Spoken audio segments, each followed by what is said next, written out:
नमस्कार, आपण पाहत आहोत सीके न्यू. मुख्य संपादक चंदू भाऊखरे. स्टार बनावट शालार्थ आयडी घोटाळा, जळगाव जिल्ह्यात खळबळ. भाजप नेते व संस्थाचालक संजय गरुड ताब्यात.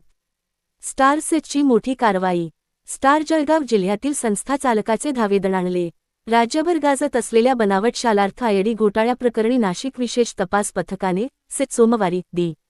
27 उशिरा रात्री मोठी कारवाई करत जळगाव जिल्ह्यातील जामनेर तालुक्यातील शेंदुर्णी येथील भाजप नेते व शिक्षण संस्थाचालक संजय गरुड यांना सातारा जिल्ह्यातील फलटण येथून ताब्यात घेतले. या कारवाईमुळे शालार्थ आयडी घोटाळ्याच्या तपासाला नवे वळण मिळाले असून प्रकरणातील अनेक धागेदोरे उलगडण्याची शक्यता व्यक्त केली जात आहे. यापूर्वी जळगाव जिल्हा परिषदेचे तत्कालीन शिक्षणाधिकारी शशिकांत हिंगोणीकर यांना या प्रकरणात ताब्यात घेण्यात आले होते. त्यांनी आपल्या पदाचा गैरवापर करून 259 शिक्षक व शिक्षकेतर कर्मचाऱ्यांना नियमबाह्य वैयक्तिक मान्यता दिल्याचा आरोप आहे. चौकशीदरम्यान हिंगोणीकर यांनी दिलेल्या माहितीनंतर सेटने संजय गरुड यांच्याविरोधात कारवाई केली. तपासादरम्यान नियमबाह्य मान्यता मिळालेल्या शिक्षकांपैकी बहुतांश शिक्षक हे संजय गरुड यांच्या शैक्षणिक संस्थांशी संबंधित असल्याची माहिती समोर आली आहे. त्यामुळे या प्रकरणातील त्यांची भूमिका महत्त्वाची मानली जात आहे.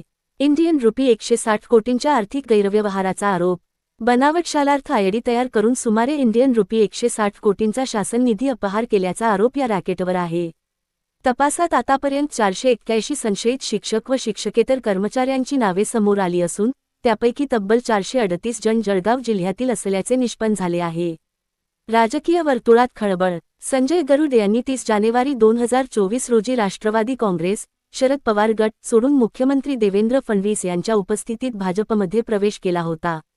त्यांच्या ताब्यात घेतल्याने उत्तर महाराष्ट्रातील राजकीय आणि शैक्षणिक वर्तुळात मोठी खळबळ उडाली असून या प्रकरणात आणखी धक्कादायक खुलासे होण्याची शक्यता व्यक्त केली जात आहे.